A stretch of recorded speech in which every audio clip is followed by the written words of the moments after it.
Bismillahirrahmanirrahim. Assalamualaikum warahmatullahi wabarakatuh. Kembali kita bertemu ya di semester ganjil gitu ya untuk tahun ajaran baru 2021-2022. Nah, untuk perkuliahan kita mungkin sudah pada ini ya membaca ya apa mata kuliah kita. Mata kuliah kita adalah dinamika struktur. Untuk dinamika struktur kita 2 SKS terkait teknis ya. Sudah saya jelaskan juga di grup, yaitu 1 jam untuk materi, meskipun nanti mungkin kadang lebih ya, tergantung materinya gitu ya. Dan sisanya adalah untuk berdiskusi atau tanya jawab. Jadi nanti setiap mahasiswa wajib ya untuk memberikan pertanyaan. Kalau nggak nanya, nanti saya yang akan bertanya. Oke? 1 jam materi ini saya berikan lewat YouTube. Kenapa? Karena atau video lah ya, video pembelajaran, karena harapannya supaya Anda lebih mudah untuk memahaminya. Dan kalau misalkan, karena kan kalau lewat aplikasi ya, maksudnya Zoom atau Google Meet, sinyal atau apa nggak kedengeran gitu ya, terus Anda nggak bisa ngulang lagi. Tapi kalau video gini kan Anda bisa mengulang sendiri ya, seandainya memang ada bagian-bagian yang belum Anda pahami. Apalagi kalau udah masuk ke contoh soal ya, saya rasa itu sangat penting sekali. Oke, dari judulnya adalah dinamika atau dinamis lah ya, dari kata dinamis gitu ya. Anda mungkin pernah dengar kata dinamis, di mana kata dinamis ini berkaitan dengan kata statis ya, statik kalau bahasa Inggrisnya ya. Mungkin ada yang tahu statik atau statis? Ya, statik atau statis itu adalah artinya diam. Atau artinya apa? Not moving, tidak bergerak, ya kan? Itu kan artinya diam.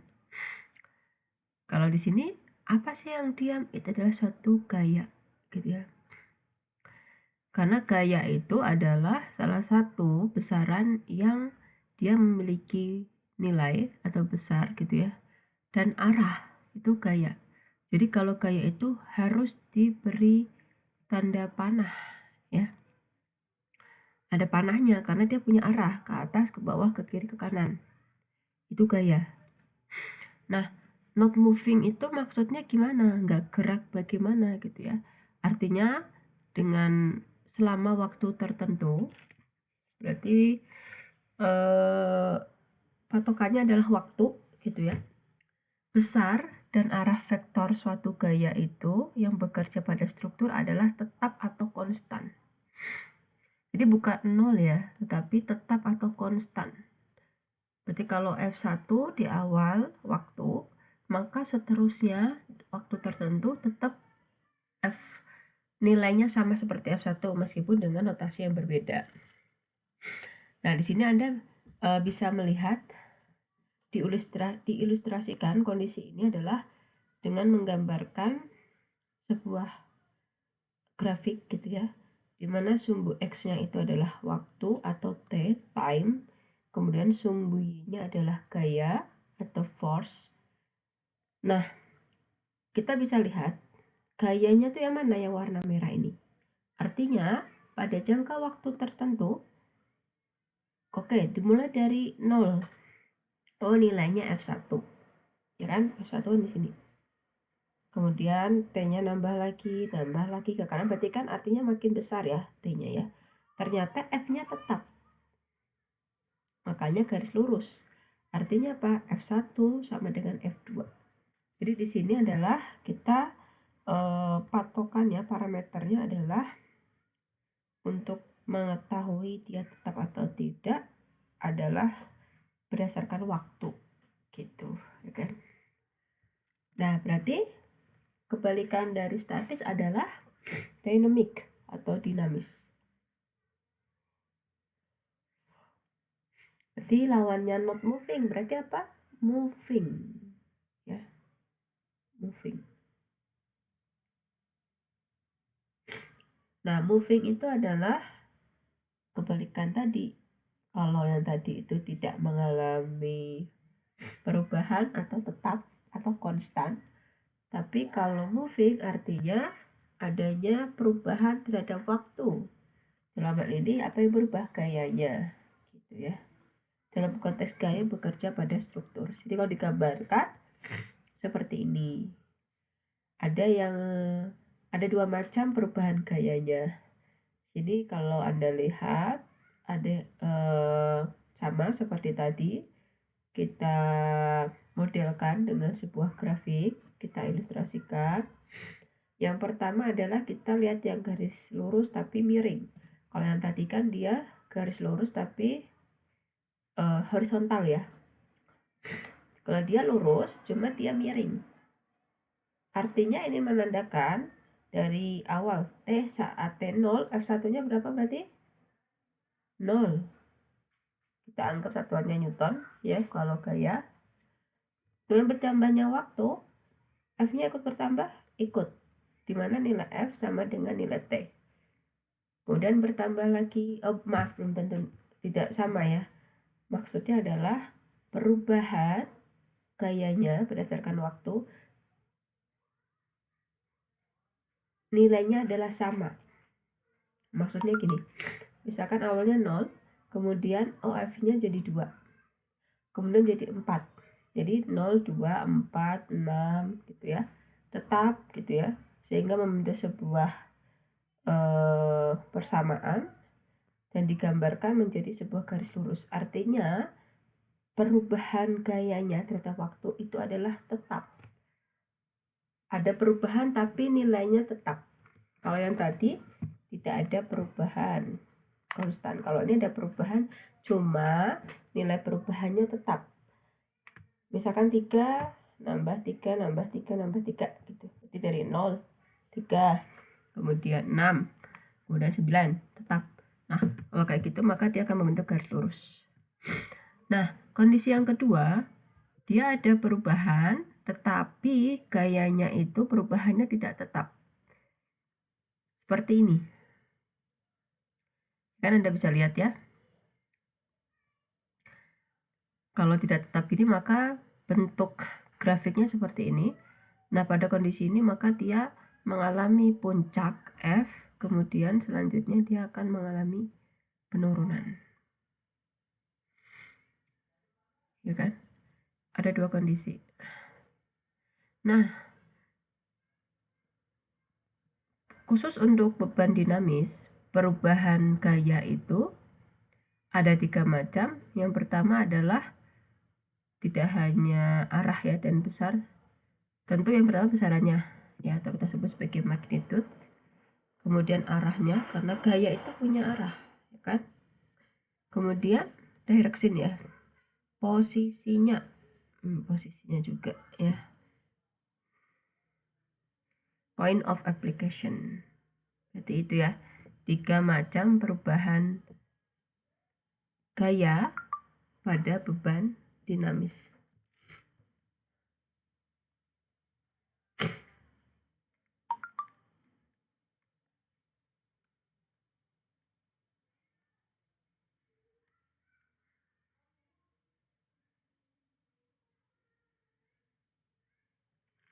Oke.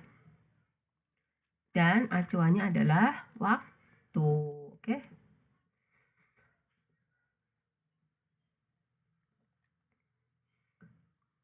Kita akan mengenal dulu tentang, tadi lebih ke membahas dulu ya,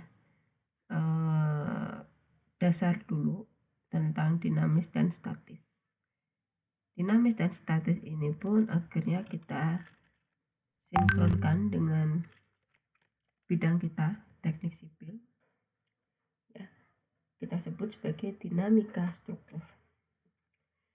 Dinamika struktur ini memang baru Anda peroleh di semester berapa berarti sekarang? Semester 5 ya. Selama 4 semester sebelumnya Yang Anda pelajari itu adalah struktur yang diam atau statis. Makanya di semester 1 Anda dapat mata kuliah mekanika rekayasa 1 bahkan sampai ke 4 ya di semester 4. Kalau di kampus lain, nama lain mekanika rekayasa itu adalah statika. Berarti selama ini yang Anda hitung gaya dalam, hitung gaya reaksi, portal, pegangan di McBan dan sebagainya itu kita sebut sebagai beban-beban statis diam kan bebannya ya nggak gerak kayak. Nah di mata kuliah ini di semester ini kita mulai masuk untuk mengenal beban-beban yang dinamis. Beban dinamis itu ada berbagai macam. Contohnya apa? Beban hidup. Beban hidup itu contohnya apa? Manusia contoh ya kalau pada struktur. Ya mungkin yang kelas karyawan gitu ya. Anda mungkin lebih berpengalaman ya. Kalau di lapangan mungkin belum terlalu ini ya mendesain perencanaan ya, tapi lebih mungkin kalau yang bagian di kantor ya, di office, bagian konsultan perencana pasti berkaitan erat ya dalam perencanaan suatu struktur. Dan yang pertama kali harus dilakukan adalah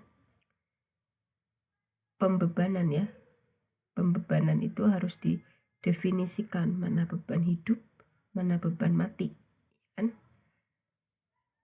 Beban angin dan sebagainya. Nah, dari sekian banyak beban itu, kita akan mengkategorikan mana yang termasuk beban statis, mana yang beban dinamis. Karena sekarang kita mata kuliah beban dinamis ya, kita akan mengklasifikasikan beban dinamis itu apa aja. Yang pertama ada beban hidup. Contohnya apa? Beban manusia. Ya dong, kalau manusia apa? Bisa berpindah ya. Beda dengan plafon ya. Beban balok karena dia tidak berpindah kan. Dia masuknya beban mati. Pekerja itu beban hidup, manusia juga ya kan. Kemudian beban angin tentu ya, karena beban angin kan juga tidak diam ya. Arahnya berubah dan tidak ada setiap saat. Kemudian beban gempa juga dinamis. Beban ledakan itu juga dinamis. Beban ombak ini adalah berarti yang untuk bangunan-bangunan sipil yang ada di laut ya, karena kan sipil itu luas banget ya, tidak cuma di daratan ya, di air juga banyak ya, air tawar, air laut juga ada. Air tawar contohnya apa? Irigasi, bendungan, drainase banyak banget. Di tanah juga banyak ya.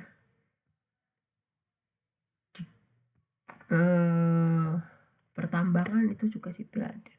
Di laut banyak gitu ya, pelabuhan gitu ya, penangkal ombak itu ada. Itu semua bangunan sipil yang ngerjain ya. Bangunan pelabuhan itu juga sipil. Makanya kalau sarjana sipil maksudnya itu mencari peluang pekerjaan itu banyak sekali ya, bisa masuk dari kemanapun ya. Udara aja juga ada ya, bandara yang bikin apron, bikin bandaranya sendiri itu juga orang sipil ya. Ombak ya, berarti tapi kalau misalkan selama ini Anda memang di perencanaan di bangunan-bangunan yang ada di darat ya mungkin tidak pernah memasukkan beban ombak ya. Tapi kalau misalkan bangunan-bangunan laut ya berarti Anda harus memasukkan beban ombak dan dia termasuk ke dalam beban dinamis. Nah, struktur bangunannya apa aja? Inilah ya sebagian aja ya, yang lain pasti lebih banyak. Gedung ya, gedung macam-macam ya, gedung sekolah, hotel, rumah tinggal, kemudian rumah sakit, gitu. Banyak banget lah gedung itu ya. Jadi sipil tuh kayaknya nggak mungkin ya, nggak ada lowongan kerja ya. Ya asal mau mencoba dulu ya, insya Allah ada aja lowongan pekerjaan untuk sarjana sipil. Jalan, ya jembatan, bendungan, perpipaan juga itu orang sipil juga, struktur bangunannya ya. Nah, bagaimana respon struktur terhadap beban dinamis tadi? Yang pertama, kemungkinan yang terjadi adalah adanya pergeseran. Ya, pergeseran ini kaitannya dengan kekakuan pada suatu struktur ya. Makanya kalau Anda menghitung gaya dalam, itu ada yang namanya gaya lintang. Gaya lintang itu nama lainnya gaya geser ya. Karena satu struktur itu kalau enggak mengalami geser itu endingnya adalah nanti keruntuhan. Itu adalah mengalami deformasi. Deformasi itu artinya apa? Perubahan bentuk.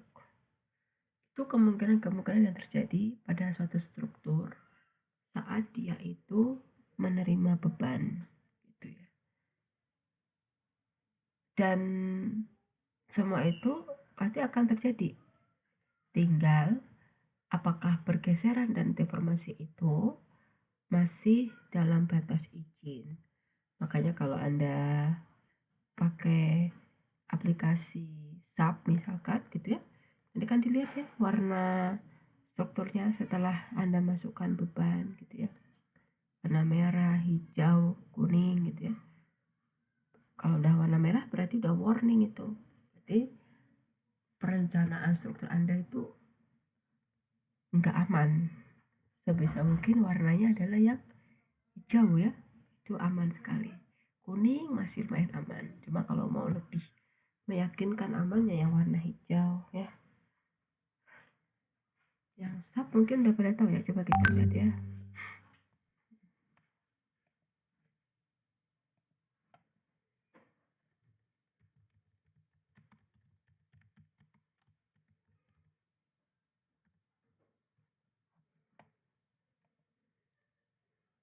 Nah seperti ini ya. Nanti kan di SAP itu endingnya nanti kelihatan tuh warna-warninya. Nah, warna merah berarti kagak aman. Kuning, mana contoh? Ini kelihatan seperti ini ya.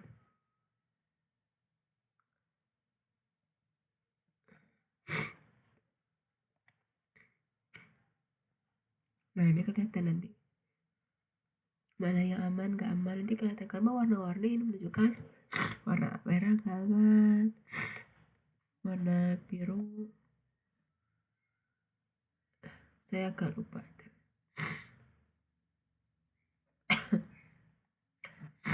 Nah di merah biru itu jadi juga itu urutannya itu hijau kuning seperti ini ya. Semakin dia mendekati hijau maka dia semakin bagus. Kalau misalkan gak aman gitu gimana, berarti kita harus menghitung ulang ya, sehingga kita mendapatkan hasil perencanaan struktur yang paling optimum gitu ya. Karena kan pada dasarnya ya, kenapa sih perlu ada perencanaan aplikasi-aplikasi gitu kan, sebenarnya ya endingnya adalah kita ingin mengoptimalkan desain atau perencanaan struktur kita. Karena lagi-lagi seringnya kalau zaman sekarang itu ya dibenturkan yang dengan yang namanya apa, biaya ya enggak. Kalau nggak mau susah mah sebenarnya tinggal bikin aja struktur sebagus-bagusnya ya enggak. Mungkin yang sudah sering di lapangan ya atau perencana, materialnya paling bagus, mutu misalnya pakai beton ya, mutu betonnya ditingkatkan ya enggak, kemudian atau dimensinya diperbesar. Maka jangan heran ya kenapa bangunan-bangunan dulu ya, contoh Candi Borobudur misalkan ya, atau bangunan-bangunan Belanda itu awet gitu ya, masa layaknya tuh panjang gitu ya, karena mungkin zaman dulu nggak kepikiran itu ini nanti cukup nggak duitnya gitu ya.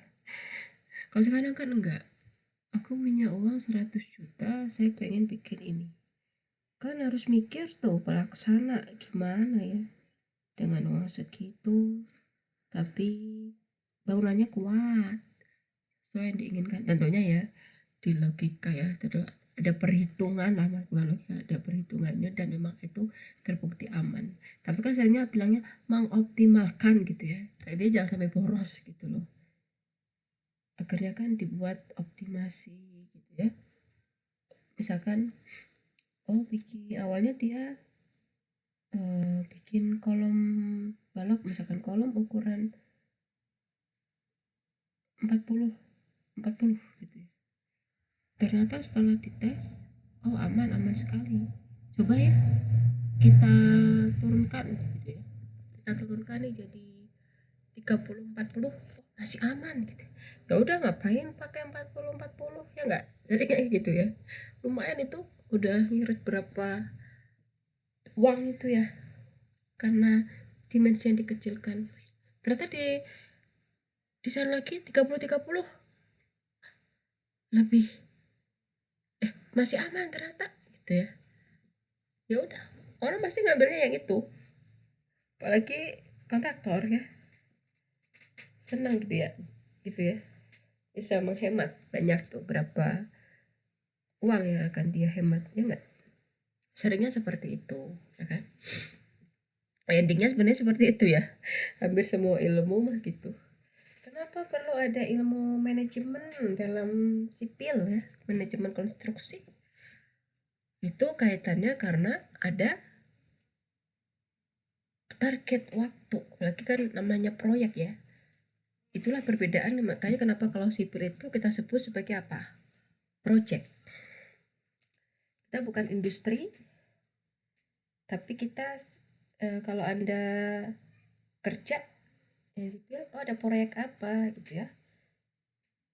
Itulah perbedaan antara proyek dan industri ya, manufaktur. Industri lah ya. Kalau proyek itu artinya adalah suatu pekerjaan yang dibatasi oleh waktu. Ya kan, di awal pekerjaan itu ini proyek target 4 bulan misalkan. Ya harus selesai 4 bulan. Dan yang namanya proyek itu tidak bisa sama antara proyek satu dengan proyek yang lain. Kalau identik mah mungkin iya ya, hampir sama gitu ya, tapi tidak bisa klop sama banget, mulai dari bentuk bangunannya contoh gitu ya, kemudian waktunya gitu ya, itu jarang sekali ya yang sama gitu ya. Beda kan dengan industri. Kalau industri itu tidak ada batasan waktu, misalkan industri apa, pembuatan sepatu, ya udah gitu aja terus, nggak ada batas waktu. Industri sepatu target 4 bulan enggak kan, tapi kan justru mereka menginginkan berjalan terus, memproduksi terus, penjualan gitu ya, dan dia bisa identik sama, ya udah bikin sepatu itu aja, pindah tempat pun ya bikin itu lagi ya kan. Beda dengan ini, dengan proyek. Kalau proyek misalkan sama-sama rumah tinggal, tapi kalau misalkan beda tempat, beda lokasi, pasti pekerjanya caranya beda gitu ya, materialnya pun nggak bisa sama banget gitu ya, pasti akan ada perubahan-perubahan, desainnya juga beda gitu ya, nggak bisa yang sama seperti di industri gitu ya. Artinya kita ada pembatasan waktu juga, kenapa kita tuh di sipil pun perlu ya ilmu-ilmu itu dikembangkan gitu ya. Tadi ya tentang pengenalan dinamika struktur. Ini adalah contoh pemodelannya. Kalau statis to not moving, jadi kalau misalkan kita gambarkan pemodelan bebannya, distribusi bebannya, maka ini kan Artinya beban itu, yang namanya beban itu kan semuanya akan didistribusikan ke dalam tanah, kan? Dimana sebelum sampai ke tanah, beban itu akan melalui yang namanya pondasi. Nah, untuk moving, berarti bebannya itu kan selain beban dia sendiri, berarti beban orang ini ya, ada beban lantai ya, flooringnya, kemudian akan terdistribusi bebannya. Ini ada beban meja, ini orang tapi dia diem, jadi kita sebut sebagai beban mati aja kalau dia diem ya, sementara ini. Maka beban eksternal itu diperoleh dari benda-benda yang ada di lantai, yaitu meja sama ini orang tadi yang diam. Kalau beban internalnya itu berarti beban dia sendiri ya. Itu berasal dari floor structure, berarti struktur di lantainya. Jadi dia beban sendiri, ya beban mati. Kalau misalkan di lantai 2 ya berarti beban balok atau kolomnya. Kalau di sarang ya berarti beban lantai. Nah, apa bedanya kalau kasusnya untuk yang dinamis? Kalau untuk dinamis berarti ini orangnya kan moving ya. Jadi kan kelihatan nih. Gerak gitu ya. Ada flooringnya, ini adalah lantai sama seperti tadi. Tetap ada mejanya di sini. Nah, bedanya di sini external load itu berasal dari dynamic force ya. Berarti nanti perhitungan gayanya beda sama yang di sini. Ini ada caranya sendiri ya. Berarti kita tidak memakai dulu ya kalau mekanik rekayasa ya, bebannya situ tetap enggak. Kita nanti akan cara perhitungannya berbeda gitu ya. Internal loadnya pasti juga berbeda karena internal loadnya sama ya dari struktur lantai itu sendiri. Cuma bedanya adalah di eksternal loadnya. Ini perhitungannya akan berbeda. Anda bisa lihat ya pemodelan juga seperti ini. Dia berulang kan karena kan bergerak. Nah, kalau digambarkan kira-kira seperti ini. Kalau ini contoh sebuah batang atau balok lah ya, kita sebut balok. Diberi beban statis, kita anggap beban terpusat di tengah bentang, maka dia akan memberikan respon, kita anggap ini sebagai momen. Bentuknya seperti ini. Tetap aja seperti ini ya. Di tengah bentang. Artinya respon yang diberikan oleh balok ini itu hanya dipengaruhi oleh beban P aja. Satu aja responnya gitu ya.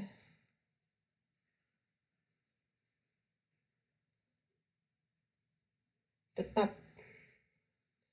Kemudian kalau balok ini cantilever ya, Anda tahu ya cantilever itu jepit ya, kita sebut sebagai tumpuan jepit. Kalau balok cantilever ini apabila diberi beban statis, maka responnya dipengaruhi oleh beban P. Ya, itu aja. Tetap cuma satu gitu. Berbeda dengan apabila balok ini diberi beban dinamis. Berarti bergerak-gerak ya. Maka respon yang diberikan itu akan berubah-ubah di sepanjang bentang. Dan akan berubah juga selain sepanjang bentang berubah, nilainya pun berubah terhadap waktu. Gitu.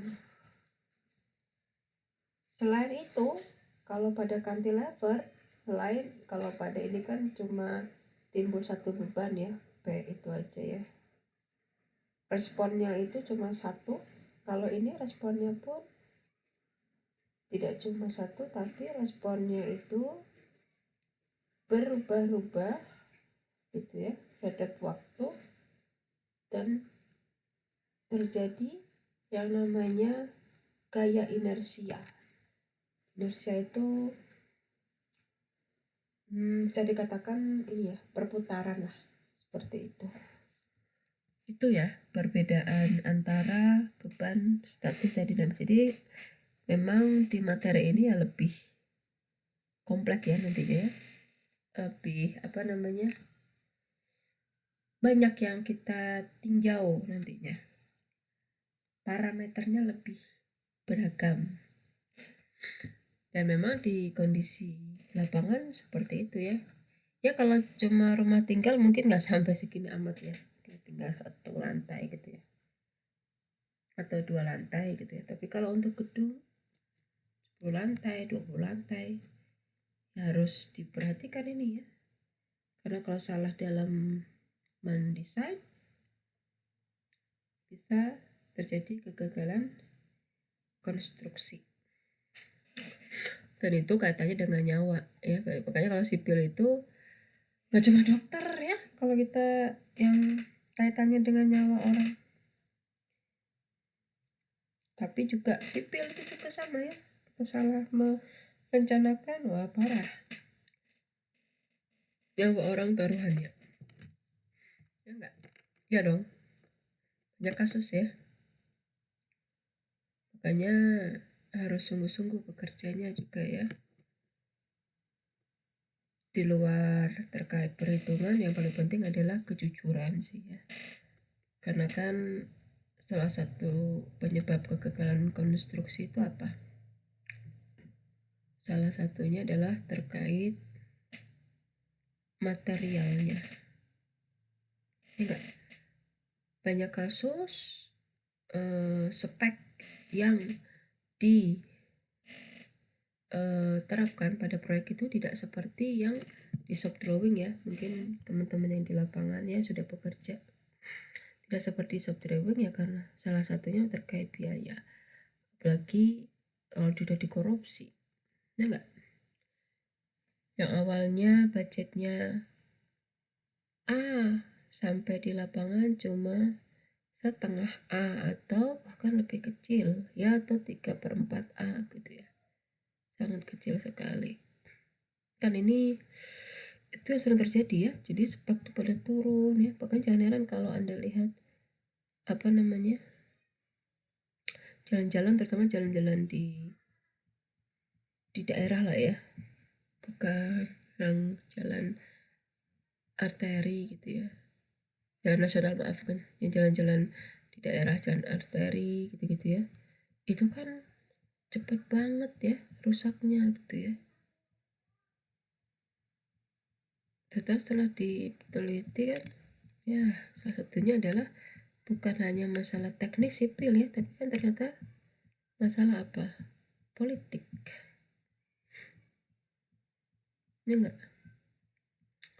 Masalah politik itu yang sering terjadi, dan itu justru lebih paling mempengaruhi kualitas struktur ya dibandingkan masalah teknis atau engineeringnya. Ya yang orang lapangan mah pasti lebih paham ya enggak. Nanti bisa sharing ya gimana kondisi di lapangan itu, apa yang sering terjadi. Karena jujurnya Anda itu justru lebih berpengalaman ya dibandingkan saya ya. Kalau saya jujur malah jarang atau nggak pernah ya, pernah lah sebentar doang di lapangan gitu ya. Ya karena memang saya dari awal memutuskan tidak ingin ya ke lapangannya, apalagi perempuan ya. Ya banyak keterbatasan juga ya, apalagi kalau sudah menikah dan sebagainya. Ya akhirnya memilih untuk ya mengajar sekarang seperti ini. Oke, selanjutnya adalah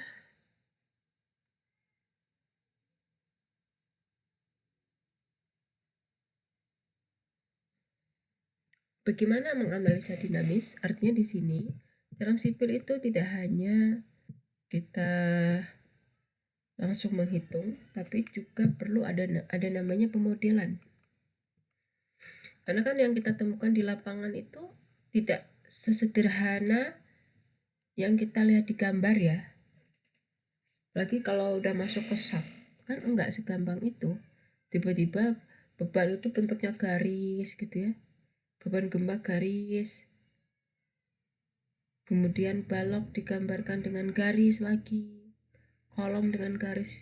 Itu semua kan kita namakan sebagai pemodelan. Artinya kita menyederhanakan bentuk kondisi asli di lapangan. Ya, jadi yang perlu dilakukan sebelum sampai ke desain, perencanaan yang lain-lain, maka kita harus tadi ini ya, menganalisa modelnya dulu, asumsikan sketsnya, kemudian kita memodelkan matematikanya, matematika model secara matematik, baru kita perilaku dinamisnya ya. Nah di sini nanti kita di bab ini, berarti pelajaran kita itu adalah di bagian ini ya, menganalisa dinamis hingga akhirnya nanti sampai ke desain gitu ya, kemudian dites analisa modelnya oke atau tidak. Kalau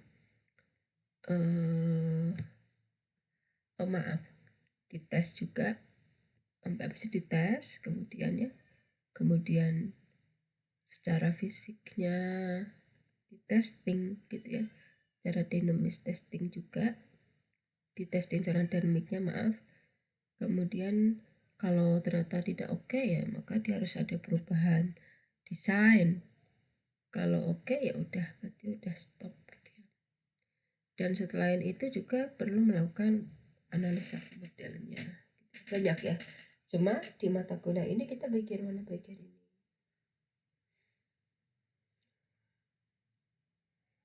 Masih analisis ya, makanya kita struktur, dinamika struktur, kita bukan bagian testingnya.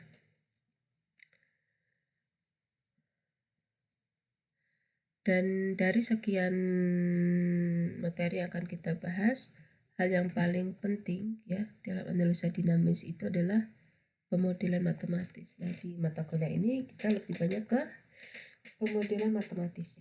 Oke. Secara garis besar, model analitis ini, kita akan pemodel analitis terdiri dari, kita akan mengasumsikan sederhana ya, yang dibuat untuk menyederhanakan suatu sistem ya. Misalkan ada kasus rumah tinggal gitu ya, kita sederhanakan, kita modelkan sederhana hotel atau apapun bangunan-bangunan sipil ya. Kemudian kita akan menggambarkan dari model analitis tersebut, kemudian daftar parameter desainnya apa saja, itu yang akan kita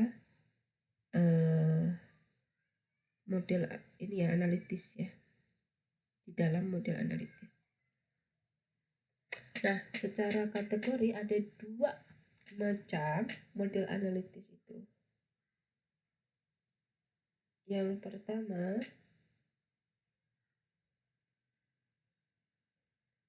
model berkesinambungan ya. Model continuous model, kemudian model discrete parameter model. Nah kalau di dinamika struktur kita lebih ke model discrete ya, menyederhanakan, intinya menyederhanakan.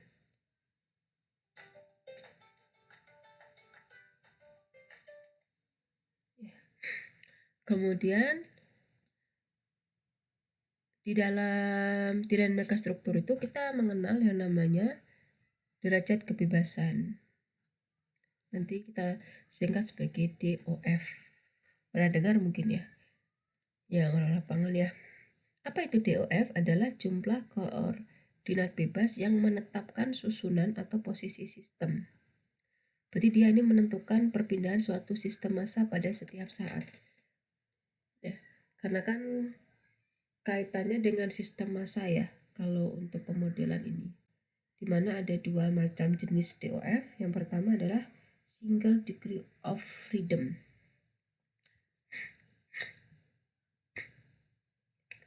Namanya single, maka pada sistem ini dimodelkan dengan massa tunggal dan koordinat perpindahan tunggal ya. Kalau MDOF multiply degree of freedom, pada sistem ini struktur dimodelkan dengan n massa dan n koordinat perpindahan, berarti lebih dari satu perpindahan koordinatnya sama massanya.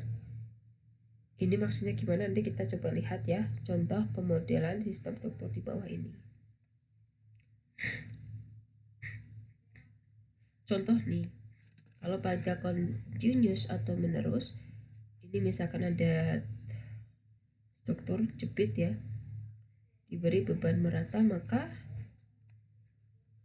derajat kebebasannya ini tak terhingga.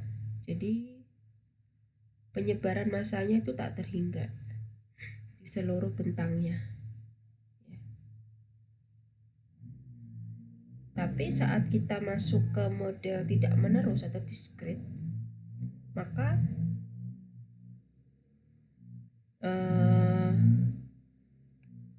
yang awalnya tak terhingga tadi, derajat kebebasannya, kita reduksi jumlah derajat kebebasannya menjadi suatu jumlah diskrit ya.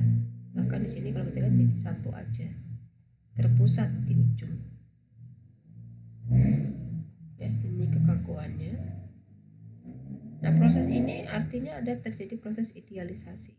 Kita ingin menyederhanakan. Tadi kan prinsipnya harus sederhana ya. Kemudian kalau pada portal dengan kekakuan tertentu, ini kolomnya yang awalnya sama,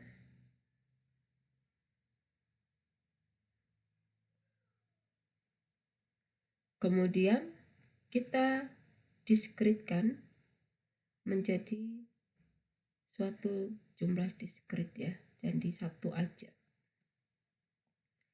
Atau kalau di gambar ini yang awalnya secara model matematika itu merata gitu ya, bukan merata ya, tersebar, kemudian kita sederhanakan menjadi model-model yang terdiskret, terkelompok. 1, 1, 2, 3. Ini gambaran aja dulu ya. Nanti di pertemuan kedua kita akan masuk ke contoh pengaplikasiannya. Model terkelompok ini kita sebut sebagai model massa terkelompok ya, Lamm-Mass model. Di mana massa itu terbagi rata dari sistem, sehingga kita anggap sebagai massa titik atau massa partikel. Kalau tadi ini kan merata ya kan? Ini kalau model menerus. Nah, kalau kita aplikasikan pada suatu struktur ini tumbuhan jepit yang awalnya dia massanya ya atau pemodelannya itu merata seluruh bentang, maka di model SDOF single degree of freedom itu terpusat di ujung. Kalau kita pakai yang MDOF, nanti ada materi sendiri ya. SDOF insya Allah pekan depan sendiri lagi. Ini lebih banyak karena tadi kan multiple, lebih dari satu. Kemudian kalau pada balok atau dia model batang yang awalnya di seluruh bentangnya, maka di model SDOF cuma satu di tengah. Kalau model MDOF maka dia menjadi beberapa titik. Begitu juga pada portal ya kan. Kita sederhanakan ya dari beberapa kolom ini, dan satu kolom di titik Lamm-Massnya satu aja Kalau di MDOF maka lebih dari 1. Ini model-modelnya, contoh ya. Nah, pertanyaan untuk Anda nih, bagi yang karyawan ya. Ini ada contoh struktur jembatan. Menurut Anda, apa sih yang menyebabkan struktur ini runtuh? Seandainya ini runtuh tuh, kira-kira menurut Anda apa? Nanti kita akan tanya jawab ya bagi peserta kuliah kita hari ini. Mengapa struktur ini mengalami kegagalan menurut Anda? Apa yang bisa kita pelajari ya dari kejadian ini? Ini sebagai ini ya bentuk pengaplikasian ya dengan mata kuliah kita ini. Karena jembatan ini kan semua struktur itu pasti memiliki masa layan. Kalau jembatan berapa biasanya? Jembatan itu umumnya direncanakan masa layannya itu sekitar 75 tahun umumnya. Ada yang lebih, ada yang kurang lah sedikit ya. Nah, kenapa bisa runtuh? Karena banyak kita temui belum selesai masa layannya, belum mendekati waktu umurnya tapi sudah rusak. Udah gagal nih. Menurut Anda kira-kira karena apa? Nanti kita diskusi. Oke? Nah, di mata kuliah ini juga adalah kita akan bicara tentang getaran, gaya ya. Gaya itu F dilambangkan dengan F, satuan Newton, massa M, percepatan itu A. Berarti gaya itu adalah percepatan percepatan dikalikan massa. Redaman juga ada gitu ya, karena setiap struktur itu punya redaman. Redaman itu terjadi karena adanya tadi ya interaksi antar partikel penyusun struktur atau material. Kekakuan juga sama. Tiap material memiliki kekakuan yang berbeda-beda. Semua itu tergantung dari bahan materialnya itu. Beton pasti berbeda dengan baja. Ya, respon dinamisnya juga sama. Nah, ini di mata kuliah kita ini adalah di respon dinamis ini. Nanti kita akan bahas. Modulus elastisitas juga sama. Modulus elastisitas itu berarti kaitannya dengan tegangan dan regangannya. Regangan itu berarti ini loh, pelenturan ya. Berarti nama struktur itu bisa meregang. Kayak kita kalau olahraga peregangan gitu ya. Artinya bisa ketarik gitu ya. Kayak molor gitu ya. Nah, ini setiap material pun itu memiliki modulus yang berbeda-beda. Nanti kita coba cari sama-sama ya. Kalau beton tuh modulusnya berapa? Kalau baja itu berapa? Itu saja mungkin ya pengenalan untuk dinamika struktur. Kita belum sampai ke analisis ya, artinya perhitungan. Setelah ini kita berdiskusi. Terima kasih atas perhatiannya. Assalamualaikum warahmatullahi wabarakatuh. Ditunggu pertanyaannya ya dan tanya jawab.